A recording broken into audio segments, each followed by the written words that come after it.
Hi, this is Jason Nickleby, Coordinator of Officials with the Minnesota State High School League, and this is basketball officiating training tape number 3. Continue your outstanding work in less than ideal circumstances. Really proud of all of our officials and players and coaches doing the best they can to get through this tough season. So keep up the good work as it relates to our mechanics, communication. You'll see some examples in this tape, and we've talked about it in the past. Make sure to really concentrate on your areas of primary responsibility and trust your partners to do their work in their areas of responsibility. Again, not picking on any one crew, official, or team in these plays, just trying to take a look at mechanics, philosophy, positioning, and see how we can apply these more consistently across all of our games as we go through the season. So with that, we'll take a look at some plays.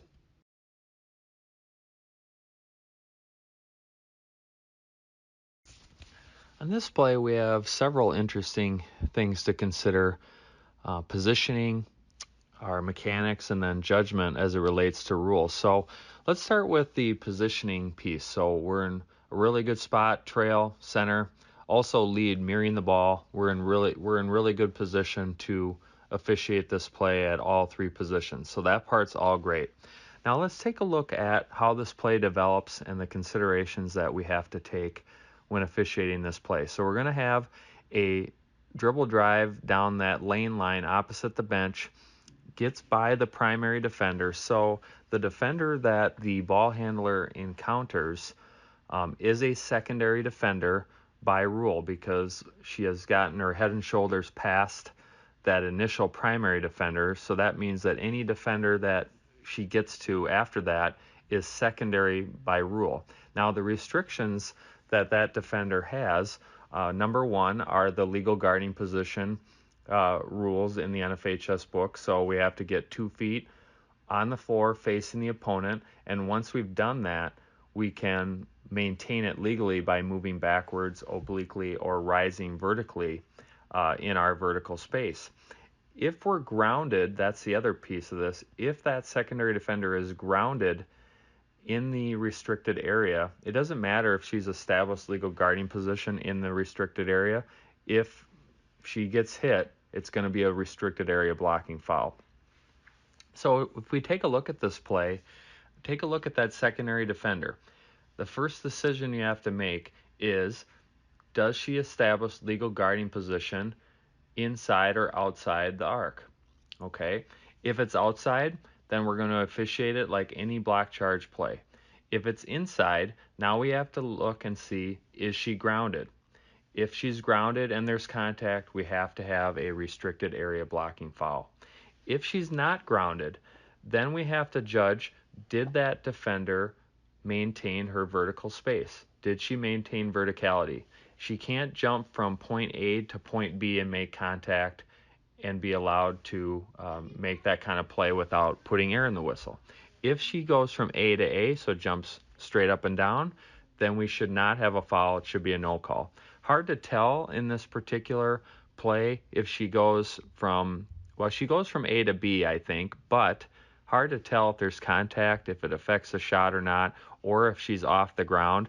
We can look at it in slow motion, hard to tell, but these are the considerations that we would need to have on this play. So to recap, our considerations for a play like this are, as the lead, because we have primary responsibility for the secondary defender and whether their contact is legal or illegal, we need to determine, does this secondary defender establish legal guarding position outside of the restricted area? If so, we judge this like any block charge play. If she establishes initial legal guarding position in the restricted area, we need to see, is she grounded? If so, and there's contact, we would have a restricted area blocking foul. If she rises vertically, then we need to determine if she jumps from point A to point B. If she jumps from point A to point B, makes contact, we should have a foul. And remember, this is not a restricted area blocking foul in that case. Our mechanics for that would be a fist in the air, signal the blocking foul, and that's it. If we point at the restricted area, we're telling everyone this would have been a charge had we not been in the restricted area as a secondary defender. So lots to consider on this play. Really tough to tell whether she gets off the ground or not. Hard to tell if there's contact that affects the shot or not. But these are the kinds of considerations that we would need to take on a play like this, and our mechanics and positioning is sound by the crew.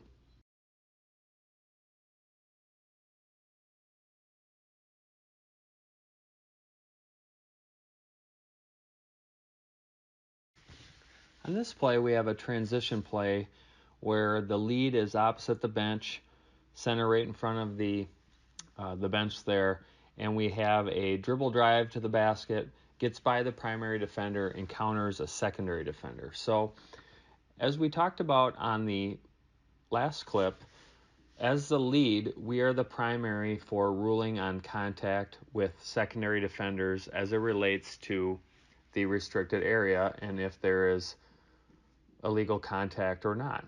So on this particular play, the ball handler gets by that primary defender, encounters a secondary defender, and let's take a look at what the secondary defender number 2 does. It appears that she establishes initial legal guarding position outside of the restricted area, which is 2 feet facing the opponent, and then she can maintain it legally by moving backwards, obliquely, or rising vertically in her vertical space. And if you see, as the ball handler comes at the defender, she moves backwards, and the initial contact with the defender is right there at the restricted arc, maybe even in the restricted area. This is a proper no call for a restricted area blocking foul, and here's why. The defender established initial legal guarding position outside of the restricted area. Therefore, she can maintain it legally, including moving backwards into the restricted area, and even if contact occurs with a grounded secondary defender, she is allowed to have that position because she established initial legal guarding position outside of the restricted area. So this is an exception to that restricted area rule. As long as we establish initial legal guarding position outside of the restricted area, we can retreat into the restricted area and be grounded for the purpose of taking a charge, and we can be rewarded as such. In this particular case, not enough for an offensive foul. I think this is a really good no call for a blocking foul, a restricted area blocking foul, and it's good to know the rules and the mechanics as they pertain to this play. But remember that the lead has primary for ruling on secondary defenders and properly no calls this play.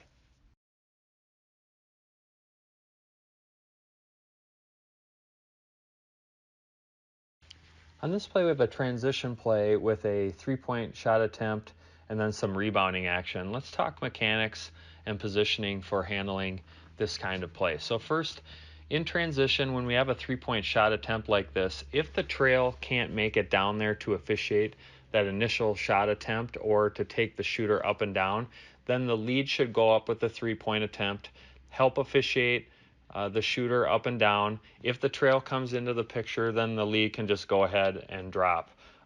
So not necessary in this play because the trail does an outstanding job of hustling down to get in position to view this play. But if for some reason the trail's not there, the lead should pick this up. Second piece, lead positioning. We're in really good position. We're mirroring the ball. That's great. And when the rebounding action is initially occurring, we should be still and officiate the rebounding action. And then once the rebounding, kind of comes to a stop or we have a chance to close down, we should try to close down towards the lane line a little bit because we're a little wide to officiate this play. We end up with a foul that's called by the lead on the opposite side of the paint, opposite side of that imaginary line down the middle of the paint, which would indicate that this is the center's play since it's not involving a secondary defender. So this should be center's play since it's on the other side of that line.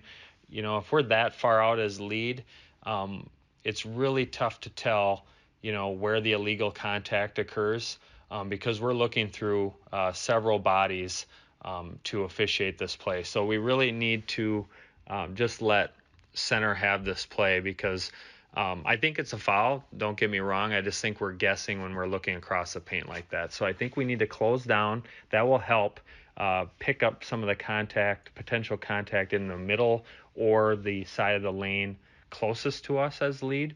Otherwise, if it's on the other side of that imaginary line and it's not involving a secondary defender, we should just let the center have this play. And then center, if you call a foul on this, you should take 2 or 3 steps towards the play and close. And even lead, if we do have a whistle on this, which we wouldn't prefer, you should take a couple steps towards the play and then let players clear before going to report. So just to recap, pick up the 3 as lead if you need to help the trail, and then let's not call across the paint. If we can let C have it, we're going to improve our accuracy as a crew. I think it's a foul, but let's trust C to take this play.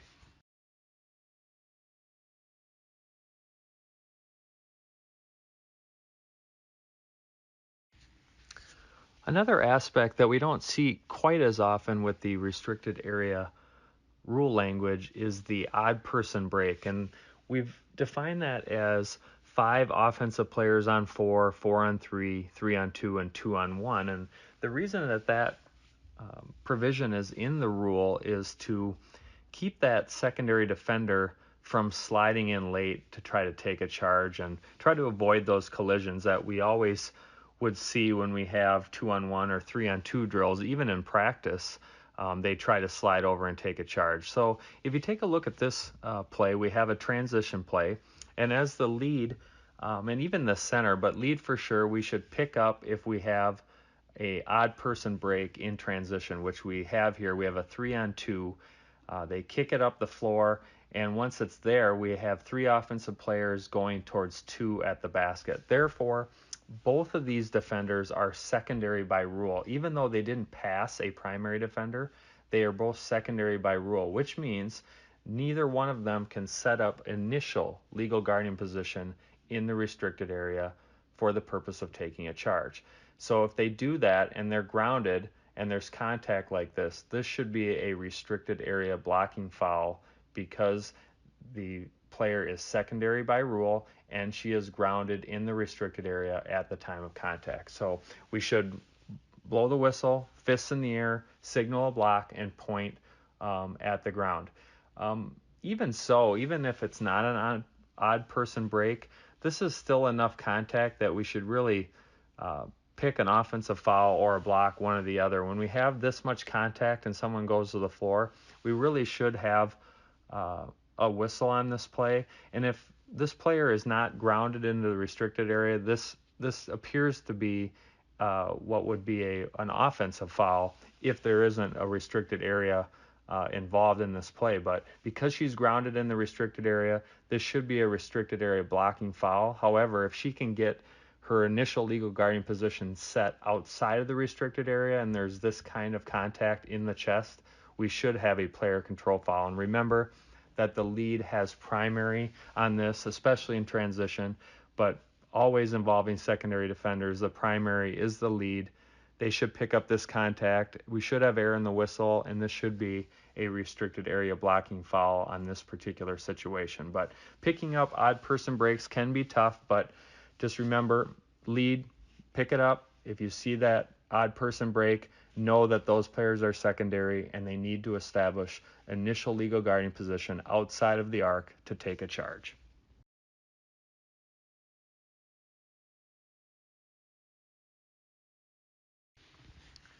On this play, we'll talk about some rules pieces with traveling and mechanics and positioning. So first of all, we're in transition here. We get into good initial position by the crew. Center, free throw line extended, good hustle to get there. Lead is a step off the lane line, which is where we should be at the beginning of the play prior to determining if we need to mirror the basketball. So we're in good initial position, so that's all great.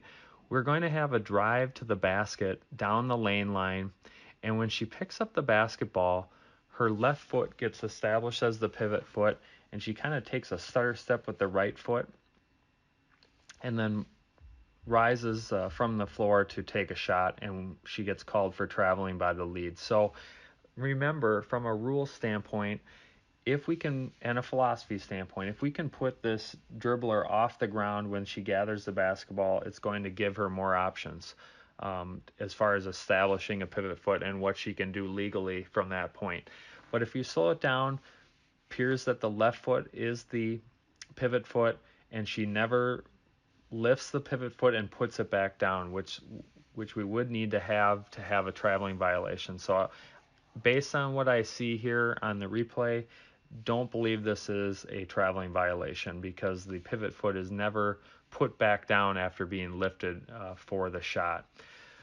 Second piece, mechanically, remember leads, if it's not a play involving a secondary defender, the lane has a line right down the middle of the paint, and any play that originates and stays in the center's area should be the center's primary responsibility. So the center is officiating this play, no calls this as traveling, and we should trust the center that they made a decision relative to this play, because our accuracy level, again, as we've talked about in other plays, when we're calling across the paint as the lead, goes way down. If we want to officiate this play or have a whistle on this play, we would need to get across the other side of the paint, which there's really no reason to rotate on a play like this. So this is going to be C's play all the way.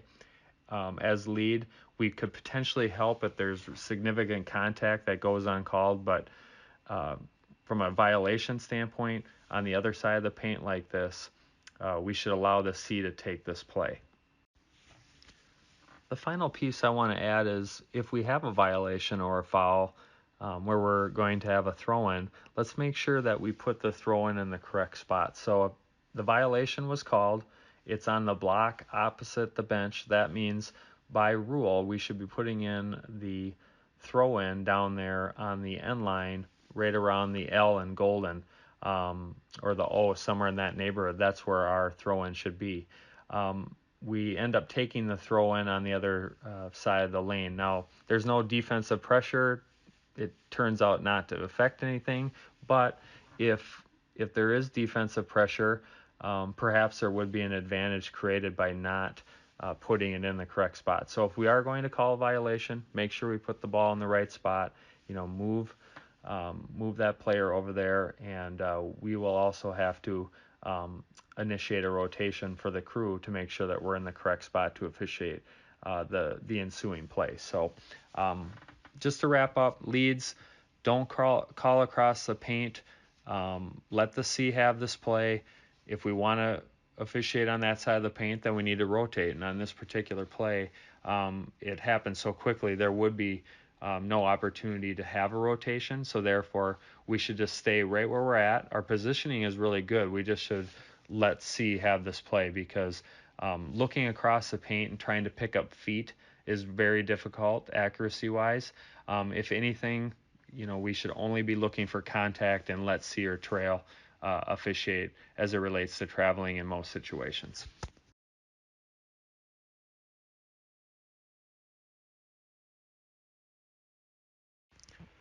On this play, let's talk mechanics and coverages. So we got an offense that's running a weave out top, which can make it a little difficult on trail and center as far as picking up screens, travel, those kinds of pieces. It can be difficult with a weave offense.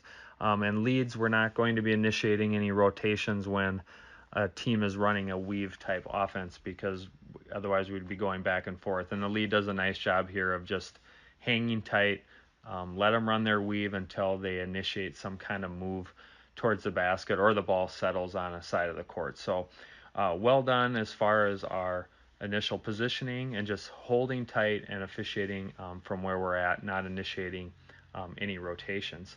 And then if we take a look at when they finally do go to the basket, I like this no call. I really like that we allow the defensive player to play defense, and we also don't penalize the offense from the standpoint that we're really looking for an extension of the arm, an overt act where she creates that separation, kind of like offensive pass interference in football. You're looking for that push where clearly that contact that's initiated by the offense, displaces the defensive player. And I think this is more of a momentum play where the momentum of the defender going backwards, along with a little bit of offensive initiated contact, causes her to go backwards. So I'm really good with a no call here.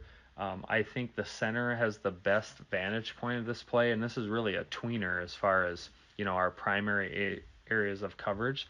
So it's possible had we had more of a push off or a blocking foul, if that were to occur, it'd be understandable if we had multiple whistles on this play, just because it's really in the middle of everybody. But I think center has the best look because they can see the defender, see space, determine who's creating the contact, and if there should be a whistle on this play. And based on what I see here, I'm not seeing a clear push off. I see a little bit of a shoulder into the defender, but not enough for an offensive foul from my vantage point. I think the momentum carries her backwards, carries the defender backwards more than anything. So like the no call here, but just something to discuss as a crew on coverage and who would pick up this kind of play, and make sure that we don't penalize defenders for playing legal defense, and make sure we see that overt push from an offensive player if we're going to go with an offensive foul.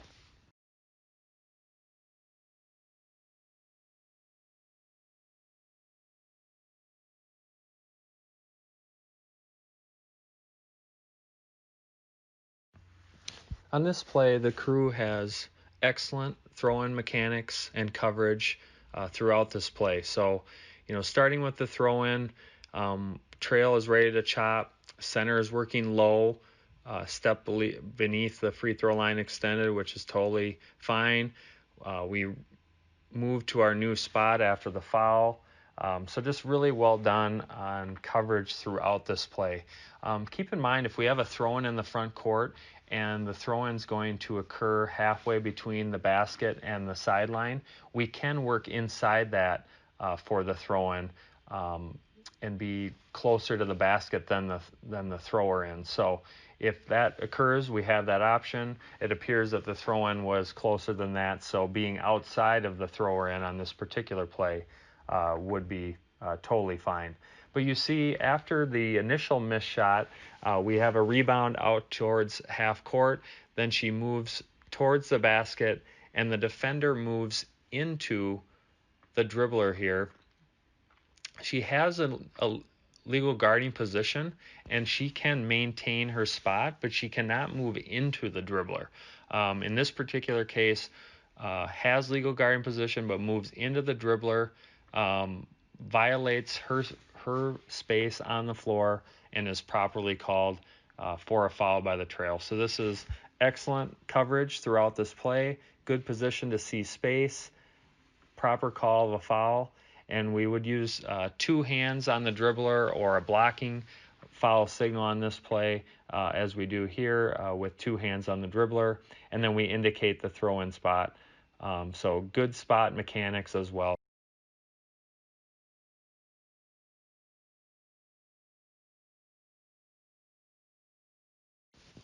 We'll finish this tape with an example of excellent officiating and judgment, and just being ready to officiate the game. As you notice, this is at the very beginning of the game, and we're ready to work. We're in great position to view this play.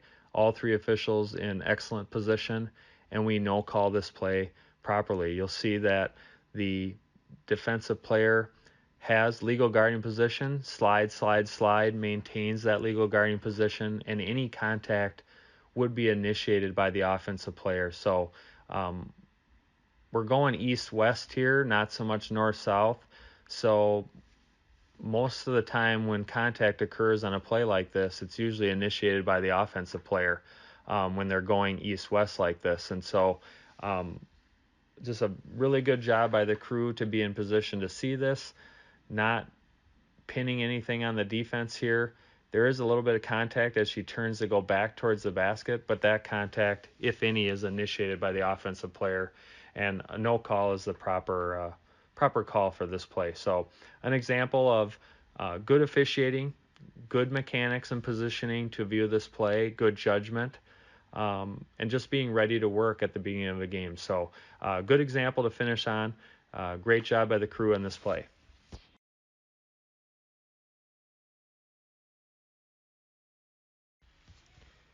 Okay, that will do it for training tape 3. Some excellent examples of legal guarding position, what we're looking for, mechanics, positioning, and just take these kinds of things into consideration when you're having these discussions with crews prior to your games. Again, don't have to agree with everything I say in these tapes, just trying to give you some food for thought as you go into your games this week and the games as we move through the season. So we'll have some more plays for you next week. Good luck this week. Stay safe and healthy, and we'll see you soon.